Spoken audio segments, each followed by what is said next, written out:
See, as far as the trade unions in the country are concerned, I can say, if I use the word, from the day one, when the neoliberal policies were put before the country in 1991, at least a section of the trade unions in the country, central trade unions, understood the impact of that and started opposing that. And within 4-5 months of coming out with the policies by the government, we could organize a countrywide protest strike on 23rd November 1991. From that day onwards, it's a continuous process of organizing the workers sectorally, regionally and national level.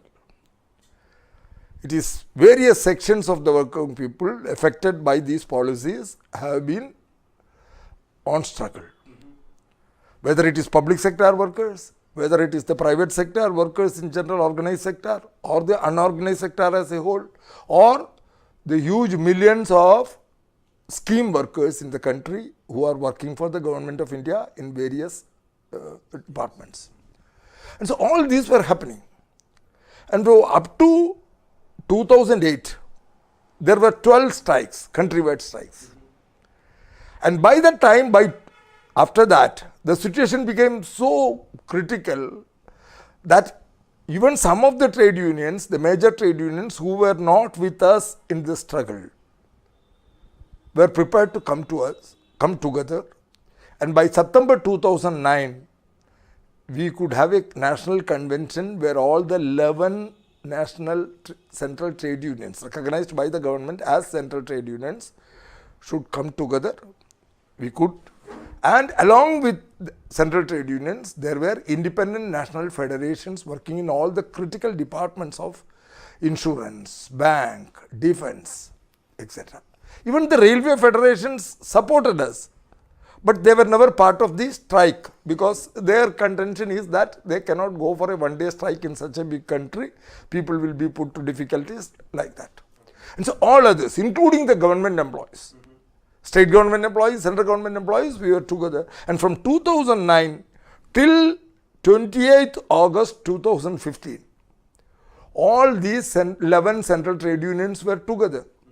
And we have been characterizing all the policy pronouncements of the government, especially connected to the workers and industries, as anti-worker, anti-people.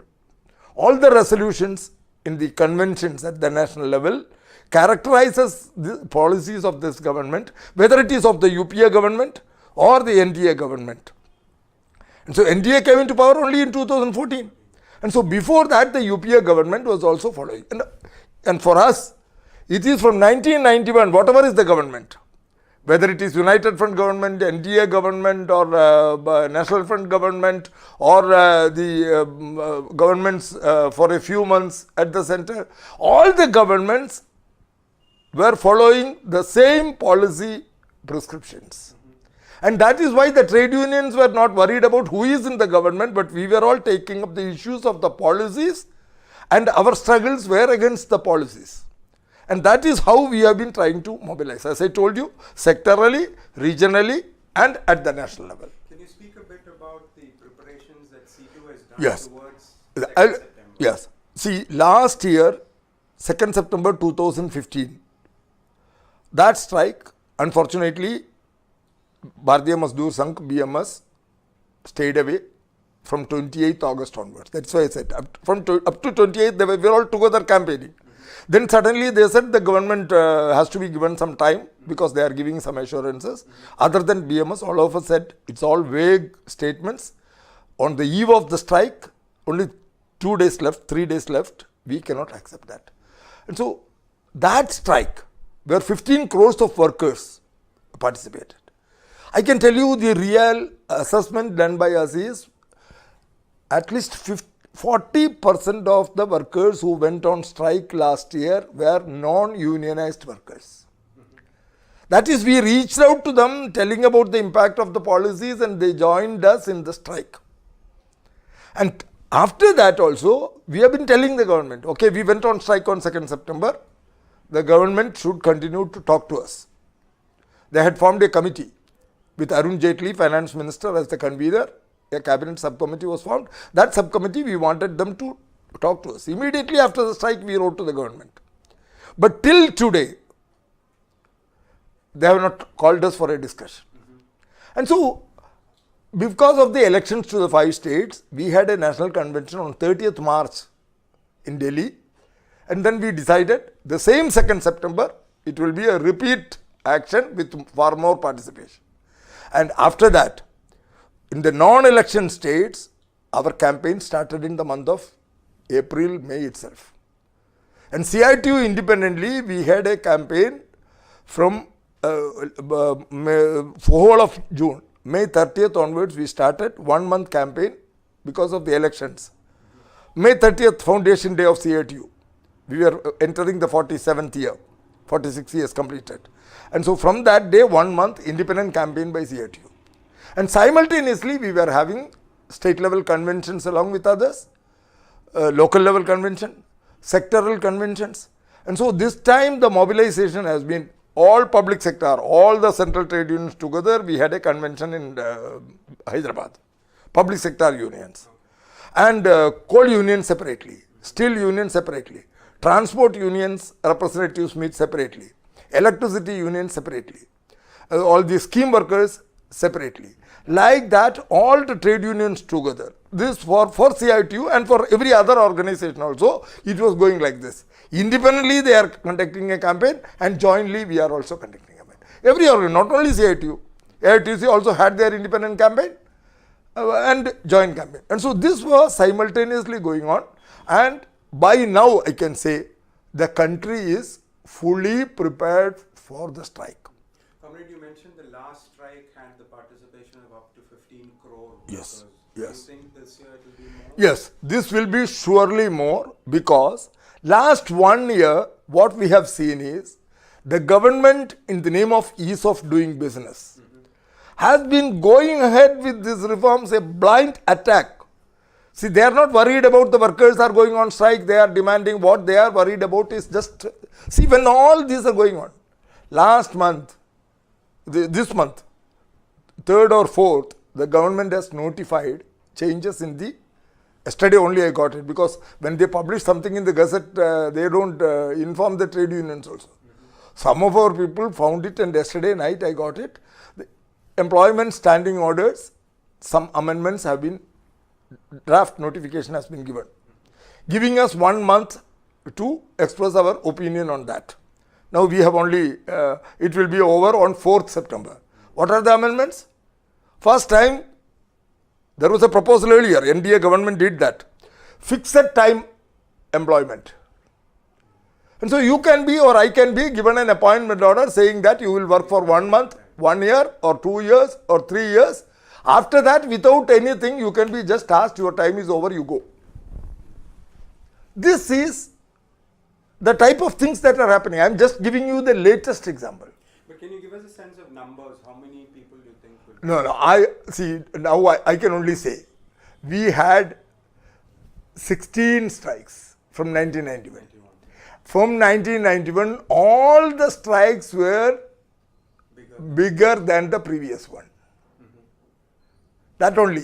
Today, I don't want to give you any figure. Okay. And what are the plans after September 2nd of trade unions in terms of keeping the momentum? No, we have learned a lesson that we have to continue preparing the workers, because it is not just like that one strike and over.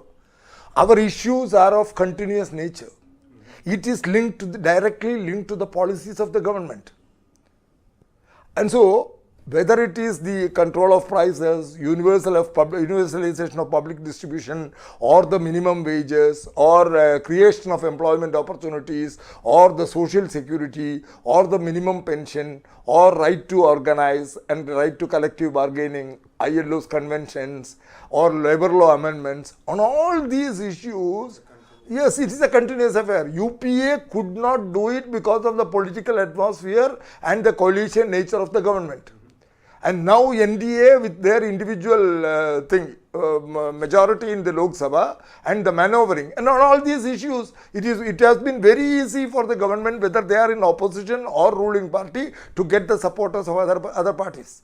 That was in our experience. When they changed the electricity bill, it is not a directly worker related. It's a people related legislation. Now what has happened in Delhi's example? Now privatization has happened here. What is the experience in Andhra Pradesh? What is in Orissa? What is in Maharashtra? Wherever they have gone. And on all these so-called reform measures, whether they are in opposition or ruling party, they were both the major ruling party and major opposition party were supporting each other. And so in this, unless as trade unions we are able to sensitize, educate our workers and prepare them, we still feel we lag behind in this. Because it's the same people who go on struggle, strike, work. See, there are sections of workers who lost 8 days wages for doing 1 day strike last year. Shamefully, it is a public sector.